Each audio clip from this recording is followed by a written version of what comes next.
உங்ககிட்ட நான் எவ்வளோதான் இறங்கி வந்து பேசினாலுமே நீங்கள் என்னை வெறுத்து தான் போகிறீங்களே தவிர எங்கிட்ட பாசமாக பேச மாட்டேறீங்க விஜய் சார் அப்படின்னு சொல்லிட்டு நம்ம மல்லி வந்து நம்ம விஜய் சார்கிட்ட சொல்கிறாங்க. சரி, என்ன நடந்தது வாங்க தெளிவாக பார்ப்போம்.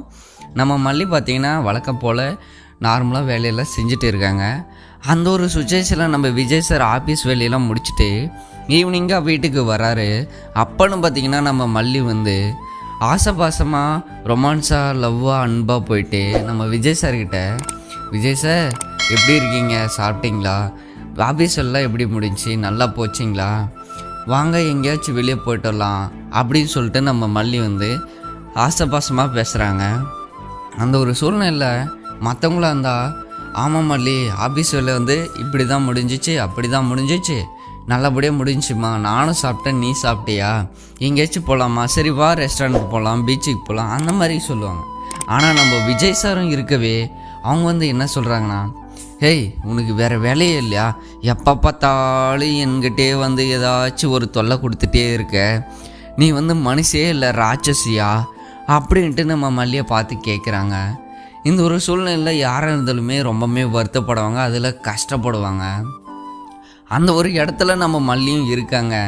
அவங்களுக்கு வந்து ரொம்பவும் மனசு கஷ்டமாகுது. ஏன்னா யாராக இருந்தாலும் தூக்கி எறிஞ்சு பேசினாலும் நம்ம ஒருத்தர் வந்து ஒரு 10 அடி அடித்தாலுமே அந்த வலி வந்து கொஞ்ச நேரம் தான் இருக்கும், ஆனால் மறைஞ்சிடும். ஆனால் நம்ம வாயால் திட்டுற ஒரு வார்த்தை வந்து அவங்க உயிர் இருக்க வரையும், அவங்க ஆயுள் இருக்க வரையும் மறையவே மறையாது. அந்த மாதிரி தான் நம்ம மல்லிக்கும் நம்ம விஜய் சார் சொன்ன வார்த்தை வந்து மனசில் தழும்பு போல் பறிஞ்சிருச்சு. இந்த தழும்பை வந்து நம்ம மல்லிக்கு எப்படி போக்குறது அப்படின்ட்டு தெரியவே தெரியல. ஆனால் நம்ம விஜய் சார் இருக்கவே என்ன நினைக்கிறாருன்னா, நம்ம மல்லி வந்து திட்டிகிட்டே இருந்தா நம்ம மல்லி வந்து நம்மளை விட்டு பிரிஞ்சிருவாங்க, நம்ம அடுத்ததாக யாராச்சும் கான்ட்ராக்ட் போட்டு கல்யாணம் பண்ணிவிட்டு ஜாலியாக இருக்கலாம் அப்படின்னு சொல்லிட்டு நினைக்கிறாங்க. இன்னொரு பக்கம் மல்லி வந்து என்ன நினைக்கிறாங்கன்னா, இந்த லாஸ்ட் இயரிங் 3 மந்த்துக்குள்ளே நம்ம மல்லி வந்து என்ன நினைக்கிறாங்கன்னா, நம்ம விஜய் சாரை எப்படியாச்சும் மனசை மாற்றிடணும், அது மட்டும் இல்லாமல் நம்ம வெண்பா குட்டி எங்கிட்டே இருக்கணும் இப்படின்னு சொல்லிட்டு நம்ம மல்லி வந்து நினச்சிட்டு இருக்காங்க. ஆனால் இப்போ 2 பேரும் நினைக்கிறதுலையும் யார் என்ன நடக்க போகுதுன்ட்டு யாருக்குமே தெரிய வரல. இந்த ஒரு சூழ்நிலை நம்ம மல்லியாக இருந்தாலும் சரி, நாமளாக இருந்தாலும் சரி, என்ன முடிவு எடுப்பணும் நமக்கே புரியாது.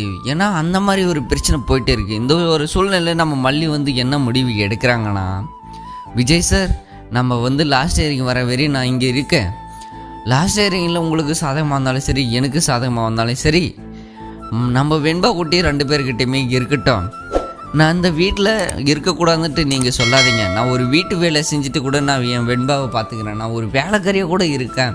ஆனால் இப்போவே நான் அந்த மாதிரி ஒரு சூழ்நிலை தான் இருக்கேன். அந்த மாதிரி மரியாதை தான் நீங்கள் எனக்கு கொடுத்துருக்கீங்க. ஒரு நாளும் என்னை மனைவி போல் நீங்கள் பார்க்கல. வேலைக்காரி என்ன மரியாதை கொடுக்குறீங்களோ அந்த ஒரு மரியாதை தான் எனக்கு கொடுக்குறீங்களே தவிர ஒரு நாள் கூட எனக்கு மனைவின்ற மரியாதையே கொடுக்கல. நான் அந்த மாதிரி சுச்சுவேஷனில் இருந்தே என் வெண்பா குட்டியை பார்த்துக்கிறேன் அப்படின்னு சொல்லிட்டு நம்ம மல்லி பார்த்திங்கன்னா அழுதுகிட்டே சொல்கிறாங்க. இதை கேட்டதுமே நம்ம விஜய் சாருக்கு மனம் உருகிருச்சு. அவர் என்ன சொல்கிறாரு, எதுவுமே சொல்லாமல் வாய் அடித்து